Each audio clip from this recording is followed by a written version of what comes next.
ಶ್ರೀನಿವಾಸಪುರ ಕರ್ನಾಟಕ ಕಟ್ಟಡ ಮತ್ತು ಇತರೆ ನಿರ್ಮಾಣ ಕಾರ್ಮಿಕರ ಮಂಡಳಿ ವತಿಯಿಂದ ಶ್ರೀನಿವಾಸಪುರ ಕಸಬಾ ಹಾಗೂ ಗೌನಿಪಲ್ಲಿ ಕ್ಷೇತ್ರಗಳ ಕಟ್ಟಡ ಕಾರ್ಮಿಕರು ಮತ್ತು ಇತರೆ ನಿರ್ಮಾಣ ಕಾರ್ಮಿಕರಿಗೆ ಪ್ರಮಾಣ ಪತ್ರ ವಿತರಣಾ ಕಾರ್ಯಕ್ರಮವನ್ನು ಶ್ರೀನಿವಾಸಪುರ ಪಟ್ಟಣದ ಸರ್ಕಾರಿ ನೌಕರರ ಸಂಘದ ಕಚೇರಿಯಲ್ಲಿ ಭಾನುವಾರ ಹಮ್ಮಿಕೊಳ್ಳಲಾಯಿತು. ಈ ಕಾರ್ಯಕ್ರಮದ ಜವಾಬ್ದಾರಿಯನ್ನು ಕೋಲಾರ ಜಿಲ್ಲೆಯ ಕಟ್ಟಡ ಕಾರ್ಮಿಕರು ಹಾಗೂ ಇತರೆ ನಿರ್ಮಾಣ ಕಾರ್ಮಿಕರ ಜಿಲ್ಲಾ ಉಸ್ತುವಾರಿ ಶ್ರೀ ವೆಂಕಟರೆಡ್ಡಿ ವಹಿಸಿಕೊಂಡಿದ್ದರು. ಕಾರ್ಯಕ್ರಮದಲ್ಲಿ ಅನೇಕ ಗಣ್ಯರು ಹಾಗೂ ಕಾರ್ಮಿಕ ಸಂಘದ ಪದಾಧಿಕಾರಿಗಳು ಭಾಗವಹಿಸಿ ಕಾರ್ಮಿಕರಿಗೆ ಉತ್ತೇಜನ ನೀಡಿದರು. ಮುಖ್ಯ ಅತಿಥಿಗಳಾಗಿ ಎಸ್.ಎಂ.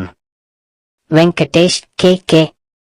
ಮಂಜುನಾಥ್, ಕೋಮಲ್ ನಿರ್ದೇಶಕರು, ದಿಂಬಾಲ ಅಶೋಕ್, ಪಿ.ಎಲ್.ಡಿ ಬ್ಯಾಂಕ್ ಅಧ್ಯಕ್ಷರು, ಸೀತಾರಾಮರೆಡ್ಡಿ, ನರಸಿಂಹಯ್ಯ, ಪುರಸಭೆ ಮಾಜಿ ನಾಮನಿರ್ದೇಶಕ ಸದಸ್ಯರು, ಸೈಯದ್, ಕೌನ್ಸಿಲರ್, ಅಸಂಘಟಿತ ಕಾರ್ಮಿಕರ ಅಧ್ಯಕ್ಷರು, ಆಂಜಿ, ಕಟ್ಟಡ ಕಾರ್ಮಿಕರ ಸಂಘ ತಾಲೂಕು ಅಧ್ಯಕ್ಷರು ವೆಂಕಟಸ್ವಾಮಿ ರೆಡ್ಡಿ, ಶ್ರೀರಾಮ, ಬಿ. ವಿಜಯ್ ಕುಮಾರ್, ಶ್ರೀಹರಿ ಗೌನಿಪಲ್ಲಿ, ಪ್ರದೀಪ್, ರಮೇಶ್, ಪ್ರಸಾದ್ ಸೇರಿದಂತೆ ಹಲವರು ಉಪಸ್ಥಿತರಿದ್ದರು.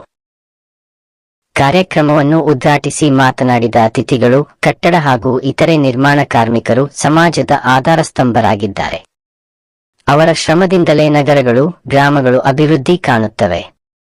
ಸರ್ಕಾರವು ಕಾರ್ಮಿಕರ ಕಲ್ಯಾಣಕ್ಕಾಗಿ ವಿವಿಧ ಯೋಜನೆಗಳನ್ನು ಜಾರಿಗೆ ತಂದಿದ್ದು, ಅವುಗಳ ಸದುಪಯೋಗ ಪಡೆಯಲು ಕಾರ್ಮಿಕರು ನೋಂದಣಿ ಮಾಡಿಸಿಕೊಂಡು ಪ್ರಮಾಣ ಪತ್ರಗಳನ್ನು ಪಡೆದುಕೊಳ್ಳುವುದು ಅಗತ್ಯವೆಂದು ತಿಳಿಸಿದರು.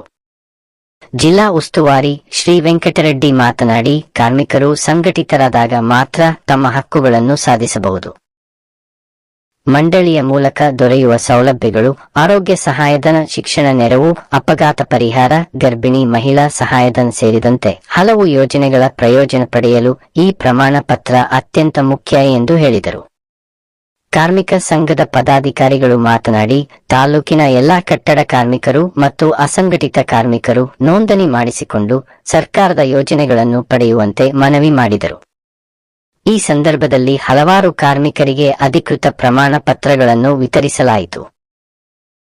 ಕಾರ್ಯಕ್ರಮದಲ್ಲಿ ಭಾಗವಹಿಸಿದ ಕಾರ್ಮಿಕರು ಸಂತೋಷ ವ್ಯಕ್ತಪಡಿಸಿ ತಮ್ಮ ಹಕ್ಕುಗಳನ್ನು ತಿಳಿದುಕೊಳ್ಳಲು ಹಾಗೂ ಸರ್ಕಾರದ ಯೋಜನೆಗಳನ್ನು ಪಡೆಯಲು ಈ ರೀತಿಯ ಕಾರ್ಯಕ್ರಮಗಳು ಅಗತ್ಯವೆಂದು ಅಭಿಪ್ರಾಯಪಟ್ಟರು. ಕಾರ್ಯಕ್ರಮವು ಕಾರ್ಮಿಕರ ಹಿತಾಸಕ್ತಿಗೆ ಪೂರಕವಾಗಿದ್ದು, ಮುಂದಿನ ದಿನಗಳಲ್ಲಿ ಇನ್ನಷ್ಟು ಕ್ಷೇತ್ರಗಳಲ್ಲಿ ಇಂತಹ ಕಾರ್ಯಕ್ರಮಗಳನ್ನು ಶಾಸಕರ ಅಸಮಾಧಾನ, ಸಾರ್ವಜನಿಕರಿಂದ ಬಂದ ದೂರುಗಳ ಹಿನ್ನೆಲೆ ಶಾಸಕರು ಹಲವು ಬಾರಿ ತಹಶೀಲ್ದಾರ್ ಅವರನ್ನು ಸಂಪರ್ಕಿಸಿದರೂ ಪ್ರತಿಕ್ರಿಯೆ ಸಿಗಲಿಲ್ಲ ಎಂದು ತಿಳಿದುಬಂದಿದೆ. ನನ್ನ 45 ವರ್ಷದ ರಾಜಕೀಯ ಜೀವನದಲ್ಲಿ ಇಂತಹ ತಹಶೀಲ್ದಾರರನ್ನು ನೋಡಿಲ್ಲ ಎಂದು ಶಾಸಕರು ಅಸಮಾಧಾನ ವ್ಯಕ್ತಪಡಿಸಿರುವುದು ಗಮನಾರ್ಹ.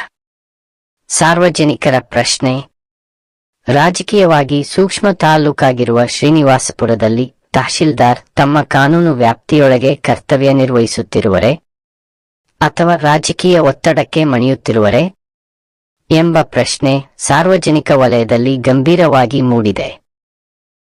ಸರ್ಕಾರ ಮತ್ತು ಮೇಲಧಿಕಾರಿಗಳು ತಕ್ಷಣ ಗಮನಹರಿಸಿ ಸಮಗ್ರ ತನಿಖೆ ನಡೆಸಬೇಕು.